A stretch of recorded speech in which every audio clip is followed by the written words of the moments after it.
You gather here not merely to hear words, but to be seized by something older than speech, something that flows beneath the surface of thought, older than the myths you carry, and yet always alive within them. The empath, that figure who absorbs the suffering and joy of others as though the boundaries of the self were nothing but a thin veil, stands before a final transformation.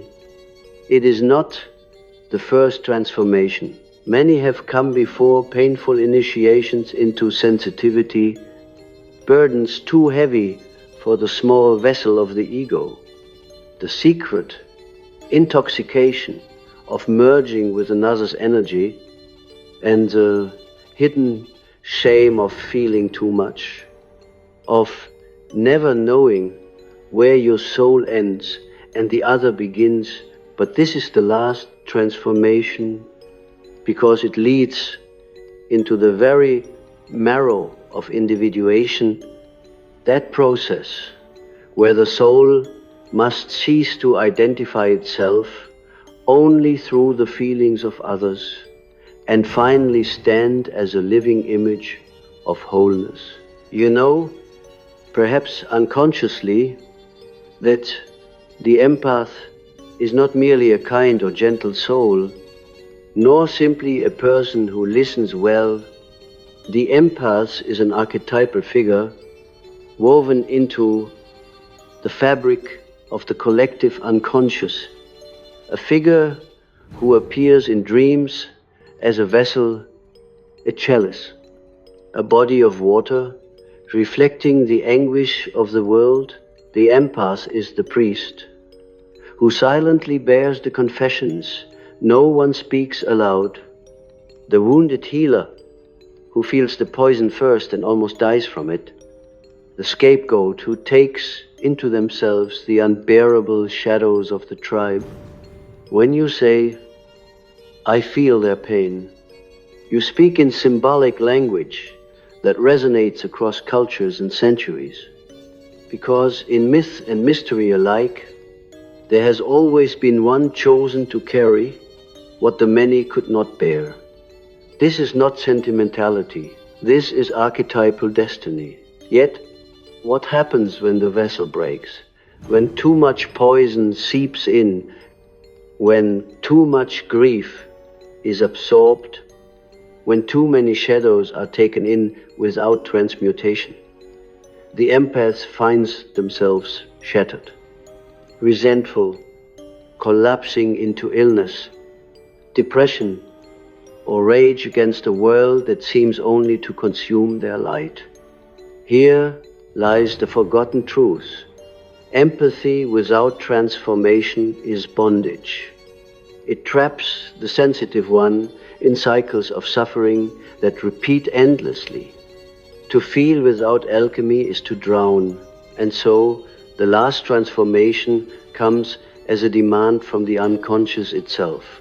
No longer must you be only the vessel. You must become the fire that transforms what enters you. Otherwise, the archetype devours you, as Saturn devours his children, as the ocean swallows those who try to swim too long in its depths. Listen carefully.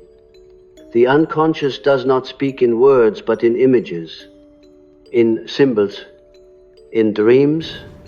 An empath often dreams of floods, of waves sweeping them away, of carrying children or animals through waters that rise and rise, of walking through crowds where every face is wounded and every voice cries for help. These are not simply the echoes of your waking life, they are messages from the collective field. They show you what you are bearing unconsciously, what you are entangled in. But notice, too, the subtle shift that begins when the dream changes, when the flood recedes and you find yourself holding a torch, when the children you once carried now stand and walk beside you, when the animals guide you to higher ground. This is the unconscious showing you the way to transformation. The empath must become not merely the bearer of others' wounds, but the one who illumines those wounds with awareness. That is the alchemical fire. Do you see how this mirrors the ancient mysteries? In the Eleusinian rites, Persephone descends into the underworld not to be destroyed by it, but to reign there, to transform the terror of death into the secret of rebirth. The empath's journey is similar. At first you are dragged down into the suffering of others, into the shadows of family, into the unspeakable loneliness of absorbing everyone's unspoken despair. But the forgotten truth is that this descent is initiation. You are not meant to remain captive in Hades. You are meant to emerge, as Persephone did, crowned with the wisdom of the underworld, able to stand in both realms, feeling yet not drowning, perceiving yet not possessed. The empath who resists this initiation remains forever in the first stage, the sponge that absorbs, and here lies the danger. For such an empath, unconsciously, serves as a feeding ground for psychic parasites, for the unlived lives of others, for the projections of those who refuse to face their own shadows. You may recognize this in your life. The friend who always leaves you drained, the partner who confesses their sins into your heart and then walks away lighter while you are heavier, the stranger whose suffering pierces you as if it were your own. These are not accidents.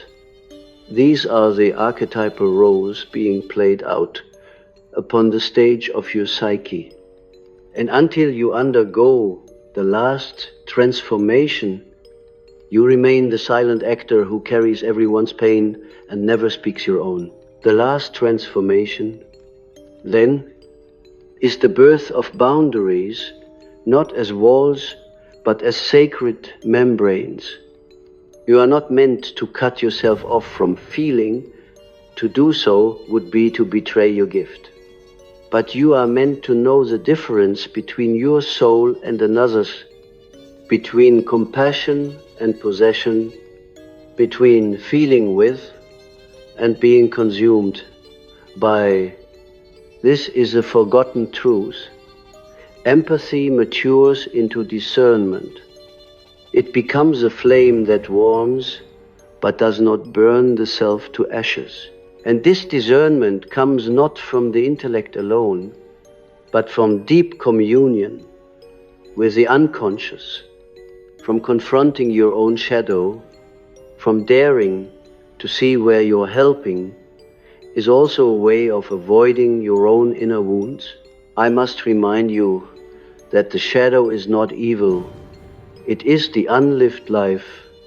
And for the empath, the shadow often contains aggression, selfishness, the capacity to say no, the willingness to disappoint others in order to remain whole.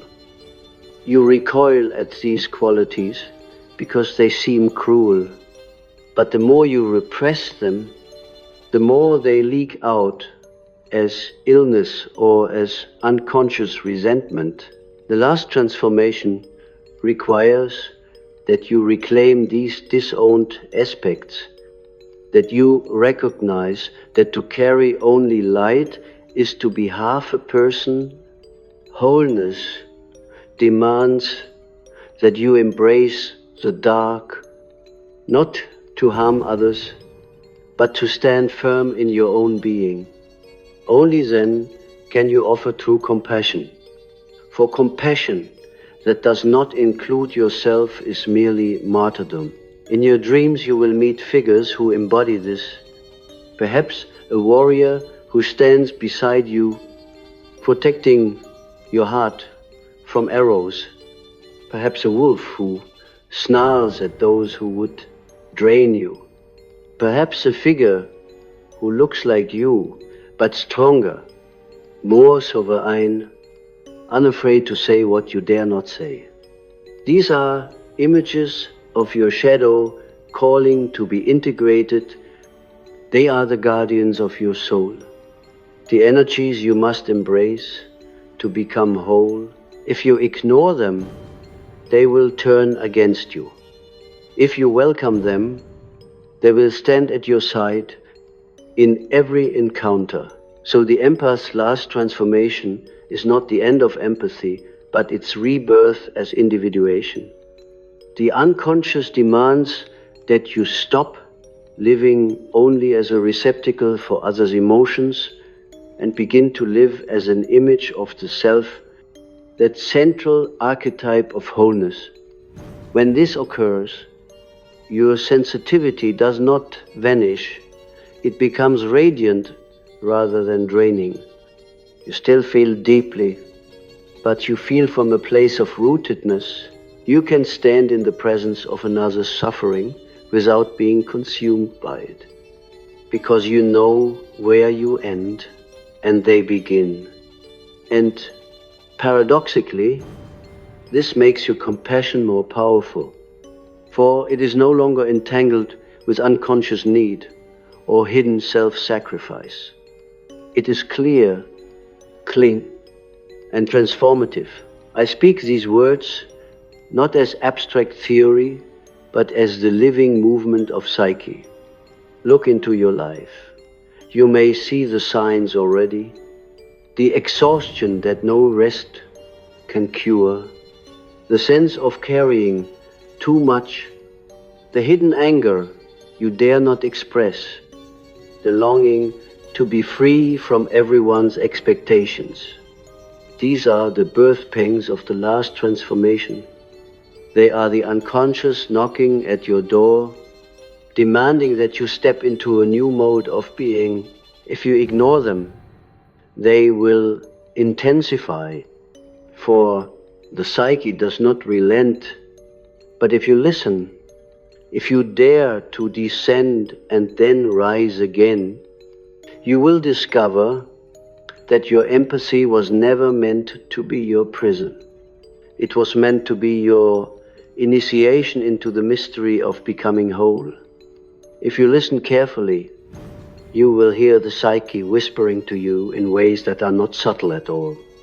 Though you may have convinced yourself they are faint, the body aches with fatigue, the heart grows restless in silence. The nights are haunted with dreams that cling to you upon waking. These are not random disturbances. They are messages that the unconscious insists you hear.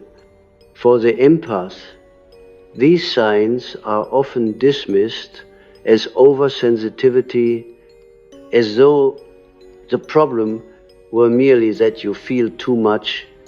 But the deeper reality is that you are standing at the threshold and the unconscious is shaking you awake, demanding that you cross. The forgotten truth is not that you are broken, but that you have not yet allowed yourself to become whole. I tell you, wholeness is not comfort. It is not the shallow peace of pleasing everyone, nor the fleeting harmony of absorbing another's storm so that they can walk away smiling. Wholeness is a fire that burns through illusion. When you step into it, you no longer belong to the false roles that were placed upon you. You are no longer the eternal caretaker, the perpetual sponge, the silent one who takes the wound into themselves and never dares to return it. Wholeness demands rebellion against those inherited masks, even if they were given to you in childhood, even if they came from the faces of those who first taught you love. The empath's gift is not meant to chain them to the unfinished business of their family, nor to the wounds of a society too cowardly to face itself. The gift matures only when you dare to separate, to distinguish your soul from theirs. The shadow of the empath is submission. A submission so deep it masquerades as love. You submit to others' pain, thinking it noble. You let their storms pass through you. Believing it makes you pure, but in truth it makes you absent from yourself. You may have noticed in the quiet moments when no one is watching that you feel resentment, even hatred toward those you help. You despise their neediness. Even as you rush to meet it, you envy their ability to take without thought, while you drown in the consequences of always giving. Do not dismiss these dark feelings. They are not evidence of your failure. They are the cries of your shadow, calling you back to yourself. To ignore them is to live half a life, smiling while secretly bleeding, giving while secretly longing to run away. The last transformation comes when you are willing to listen to this forbidden voice within and admit, I am tired, I am angry, I do not want to carry this anymore. So when you admit this, something astonishing occurs. The unconscious, which has been pressing upon you with illness and dreams and subtle despair, begins to release new images. You may dream of a lion, fierce and radiant, standing at your side. You may dream of putting down a heavy sack and realizing that you can finally walk upright. You may dream of doors opening into light, of climbing mountains instead of drowning in waters. These are not fantasies. They are the psyche announcing that you have allowed the repressed shadow to speak, and therefore the archetypal energy bound within it is freed. The empath's last transformation requires this liberation, for only then does sensitivity become strength rather than weakness. But you resist, do you not? Because the thought of saying no terrifies you. The idea of disappointing others feels like death. Here you encounter the deepest root of the empath's burden, the fear of abandonment. Long ago, perhaps in childhood, perhaps even earlier in the ancestral memory, you learned that love would be withdrawn if you did not absorb the pain of those around you. You learned that to survive, you must sense every shift in mood, every unspoken tension, and you must adjust yourself to carry it. This is not merely personal psychology, it is archetypal, the ancient story of the child who becomes the healer by necessity, but what saved you once is now destroying you. The empath's last transformation is the breaking of this ancient contract. You must risk abandonment to be free. You must risk the withdrawal of love to discover a deeper love that cannot be taken away. The love of the self, the eternal archetype that grounds you in being. Individuation is not possible without this rupture. To individuate is to stand alone, not in isolation, but in authenticity. The empath fears this most of all because they have been conditioned to exist only in the mirror of others' emotions. But if you never dare to stand apart, you never find your own face. The forgotten truth is that empathy is not the end, it is the beginning. It is the doorway through which you learn the interconnectedness of souls. but you must pass through the doorway, not linger at its threshold forever. Beyond it lies the self, the wholeness that contains both your compassion and your shadow, your openness and your fierce refusal, your tenderness and your unyielding strength to stop here, to remain only the empath, is to halt at the first initiation and never complete the journey. Think of the alchemist. He does not gather metals only to let them rust. He places them in the crucible, applies fire, and waits for transformation. The empath gathers the sorrows of others, but until they enter the crucible of their own soul and let those sorrows be transformed, nothing changes. They carry, but they do not transmute, and so they become weighed down, corroded, embittered. The last transformation is the moment you decide to become the alchemist of what you feel. When another's despair enters you, you no longer merely absorb it. You recognize it, see its symbolic meaning, confront the echo of it within yourself, and offer it to the fire of awareness. Out of this fire arises not more despair, but gold, the wisdom that can speak the truth, the compassion that can heal without destroying the healer. This requires solitude. Many empaths fear solitude because they believe it means abandonment. But solitude is the vessel of transformation. It is the silence in which the unconscious can reveal its images without interference. It is the crucible where you begin to distinguish your own feelings from those of others. Without solitude, you remain entangled. With solitude, you begin to separate, and in this separation, you discover that you are not less connected, but more authentically connected, because you no longer confuse union with enmeshment. You can stand before another's suffering and offer presence without being consumed. You can laugh without disappearing. Notice how the world resists this.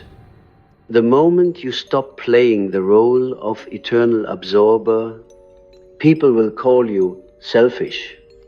They will accuse you of being cold, detached, unkind.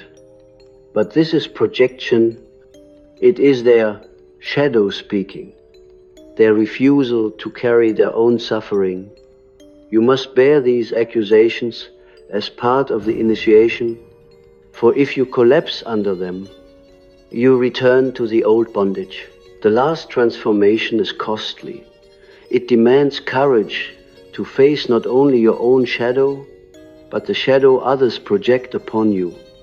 Yet only through this trial do you emerge sovereign, no longer defined by others' expectations, but guided by the deeper wisdom of the self. Imagine now that you stand in a great hall. Around you are the people you have carried for years, their sorrows, their needs, their cries.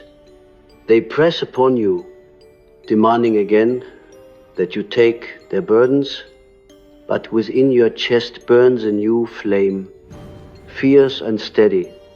You look upon them with compassion, but you do not bow this time. You speak words they do not expect.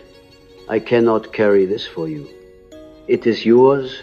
Some turn away in anger, others in confusion, but a few, just a few, meet your eyes and understand. They take back their burdens, and in that act, they too begin their transformation. This is the forgotten truth. When the empath refuses to be devoured, they not only free themselves, but also awaken others to their own responsibility. True compassion does not enable weakness. It calls forth strength. Thus, the empath's last transformation is not withdrawal from humanity, but deeper service to it. For when you no longer serve as the unconscious vessel of others' shadows, you become a conscious mirror of their wholeness. You no longer soothe their wounds by carrying them, you reveal their wounds by reflecting them. This is a harder gift, for it demands that others face themselves, but it is also the only true gift, for it leads to genuine healing. And you, having faced your own darkness, can now stand steady as they tremble. This is how the archetype matures, from vessel to fire, from absorber to alchemist, from silent victim to conscious participant in the great mystery of individuation. The empath who begins to withdraw from the role of silent martyr soon encounters the deepest mysteries of the psyche. For when you cease to be consumed by others' emotions, you finally begin to feel your own. This is perhaps the greatest terror of all, for within you lies not only the softness of compassion, but also the unexpressed rage, the abandoned grief, the unmet hunger of a lifetime. The unconscious does not forget what the ego refuses to acknowledge. It holds everything in trust until you are strong enough to face it. And so, as you loosen yourself from the endless demands of others, the floodgates open and you are confronted with yourself. At first, it feels overwhelming. You may weep uncontrollably or find yourself gripped by anger you do not understand. You may remember scenes from your childhood with startling clarity, moments when you absorbed the pain of a parent, when you were forced into silence, when you learned that your safety depended on carrying what was never yours. This is the shadow's unveiling. It is not here to destroy you. It is here to be seen, to be given a voice. At last, if you allow it, these emotions become guides, showing you where you have been split, where the soul was fragmented. The last transformation requires you to welcome them as you would long-lost children, not to banish them back into the dark. In this stage, the archetypes rise in full force. You may encounter in dreams the wounded child, fragile yet radiant, who stands before you trembling.